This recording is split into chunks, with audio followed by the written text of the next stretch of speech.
Maligayang pagbabalik sa Cine Recap PH. Warning, spoilers ahead. Ang pelikulang itatampok natin ngayon ay ang kwento patungkol sa isang genetically engineered na assassin na dekadang pananaliksik upang makabuo ng perpektong mamamatay tao, ngunit isang korporasyon ang gustong makuha ang lihim sa pagbuo upang lumikha ng hukbo ng mga assassin na mas makapangyarihan. Ang pelikulang ito ay ang American action thriller film na ipinalabas taong 2015 na pinamagatang Hitman, Agent 47. Bago tayo magpatuloy, paki-like ang video at mag-subscribe na din sa channel na ito. Maraming salamat. Nagsimula ang kwento kung saan ang mundo ay nasa hindi matapos-tapos na gulo. Isang doktor na nagngangalang Peter Litvenko ay bumuo ng agent program na ang layunin ay makagawa ng perpektong mamamatay tao. Subalit na konsensya ang doktor sa nagawa, isinara niya ang programa bago pa madiskobre ng gobyerno at pinili na lang maglaho.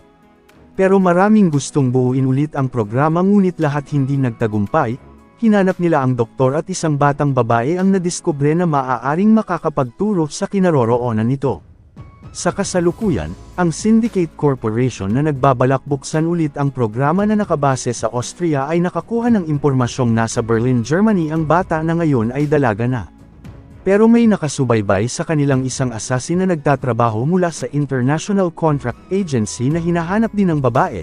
Agarang naalarma ang buong pasilidad nang malamang may nanghack sa sistema at itinakas ang nakakataas. Planado na pala lahat ng assassin ang mangyayari kung saan pinasabog niya ang mga sasakyan ng security nito, nakarating naman ng safe house ang officer ng ligtas.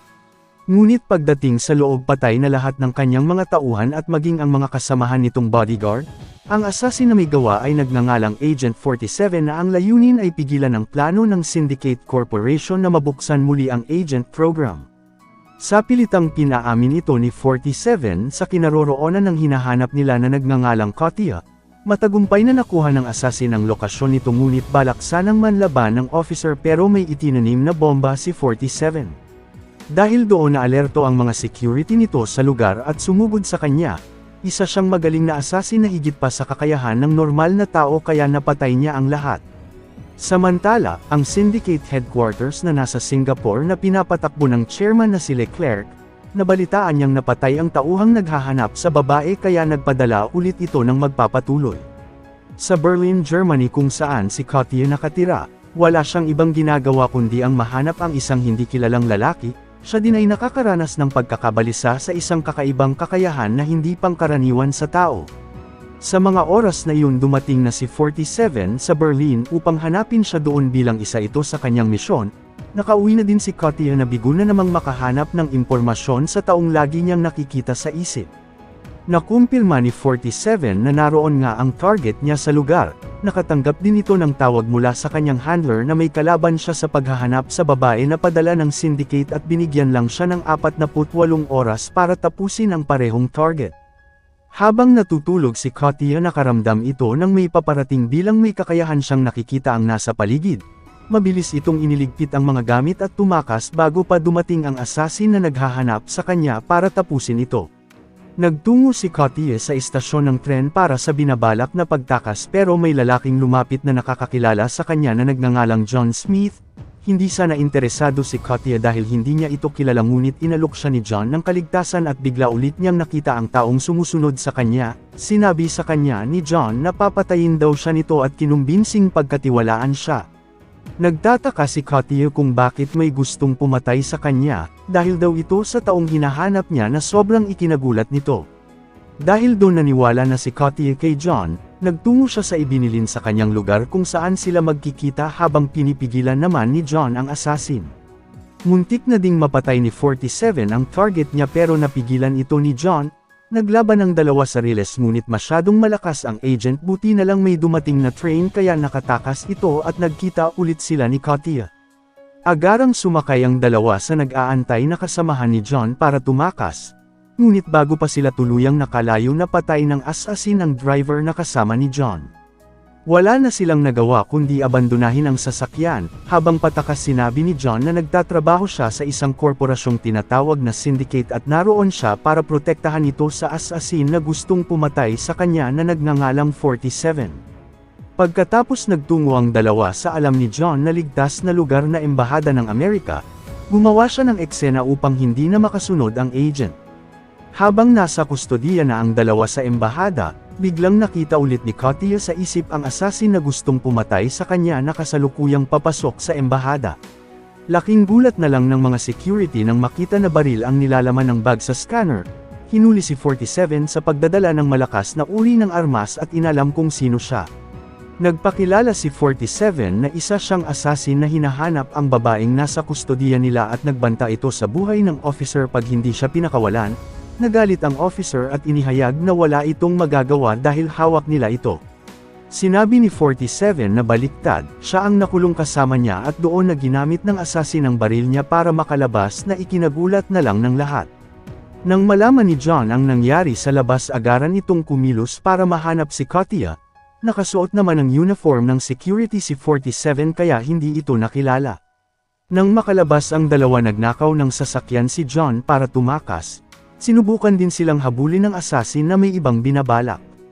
Takang-taka na din si Katia sa mga nangyayari, ipinaliwanag ni John na ang taong hinahanap nito ay si Peter Litvenko na kanyang ama, isa siyang scientist na eksperto sa pagbuo ng mga mamamatay tao upang lumakas ng higit pa sa normal.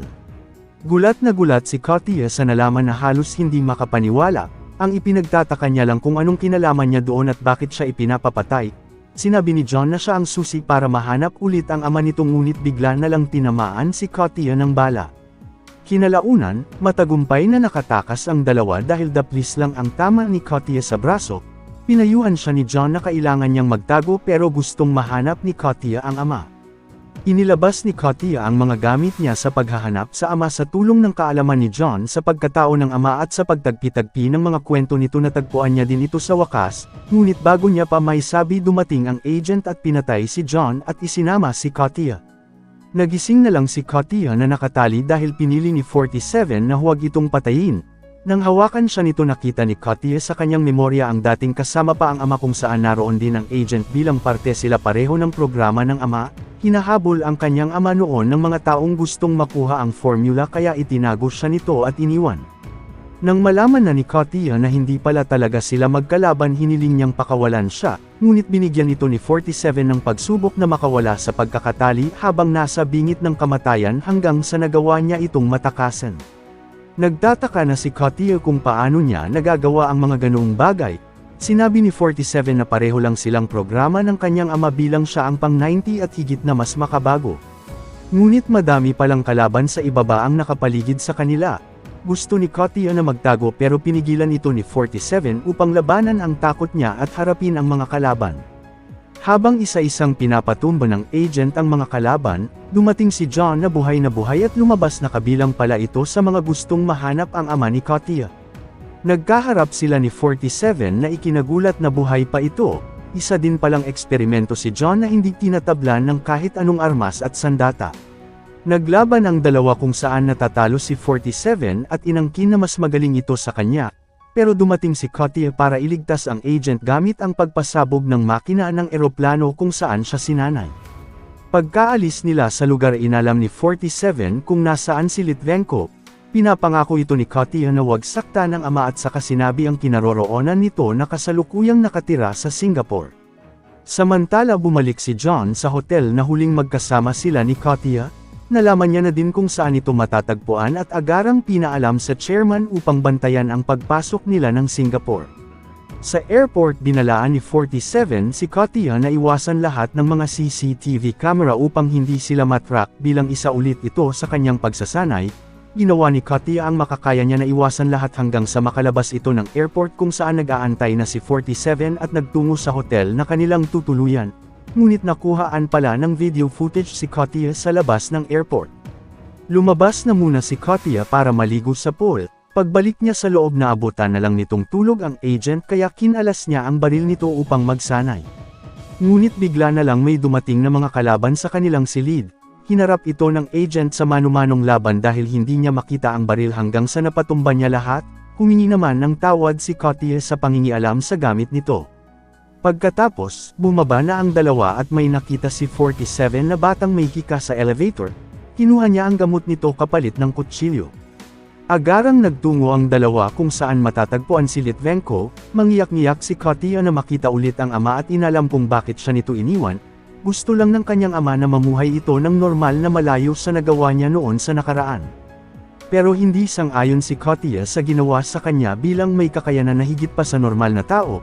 Ginawa lang daw nila ito ng kanyang ina upang makaiwas at mamuhay ng malaya. Nakahanda na rin si Litvenko na mamatay sa kamay ni 47 bilang ginawa niya ito para pumatay, pero ipinahayag ni Katya na ang likha nito ay mayroon ding kakayanan na pumili sa gusto nilang gawin na lubhang ikinagulat ng kanyang ama. Ngunit may mga kalaban pala doon sa paligid nila.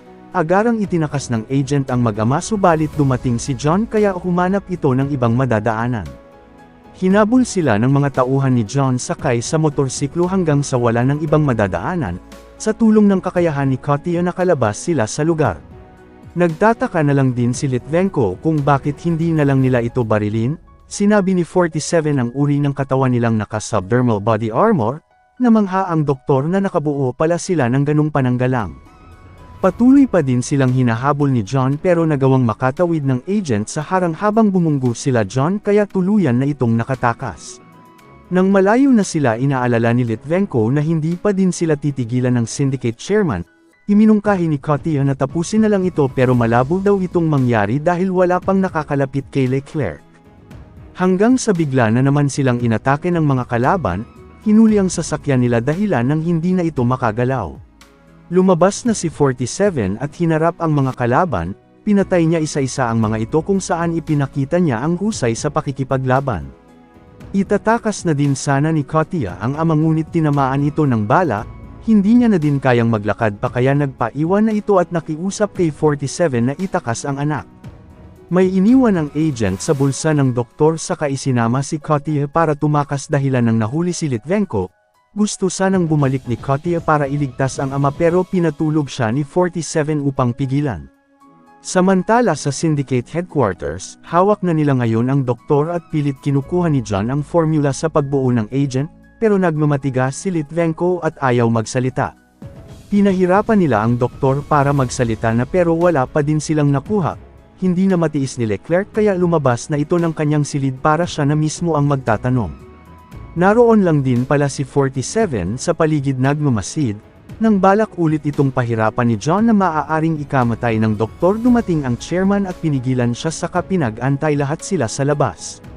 Kinausap ni Leclerc ang doktor para makuha ang tamang formula sa pagbuo ng agent, ayaw pa din itong ibigay ni Litvenko kahit kapalit pa nito ang buhay niya. Nang mapasok ni 47 ang sistema ng pasilidad na alarma ang lahat sa kaligtasan ng chairman, pinakita niya sa salamin si Katya sakay sa helikopter at nakipagsundo sa buhay ng doktor na ibibigay niya ang anak nito na mas higit pa ang lakas sa kanya.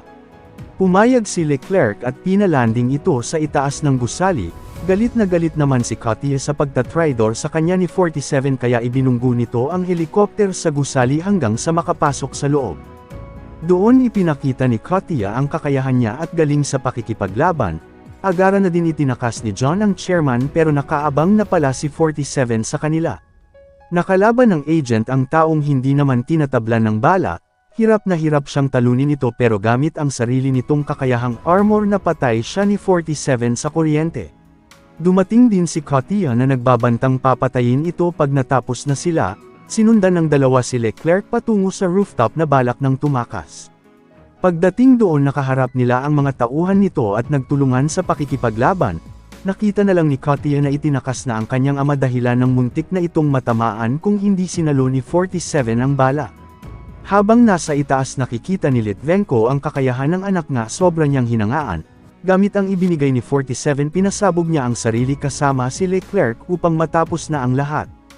Pagkatapos tinawagan ni 47 ang handler niya para kumpirmahing patay na si Leclerc, nang tanungin ito sa pangalawang target kung saan si Katya inihulog niya ang telepono sa gusali. Napagtanto din ni Katya na simula palang target talaga ni 47 si Leclerc at ginamit lang siya nito para magawa ang misyon niya. Sinabi ng agent ginawa niya yun para pigilan ang agent program at para na din lumaya na siya kagaya ng ginawa ng kanyang ama na piniling mamatay para isalba siya. Dahil traidor na ngayon si 47 sa organisasyon, nagpadala ang handler niya na tatapos sa kanya pero pinagtulungan nila ito ni Katya. Dito na nagtatapos ang ating kwento, sana nagustuhan nyo. I-like ang video at mag-subscribe na din sa channel na ito. Maraming salamat sa panunood, hanggang sa muli. Paalam!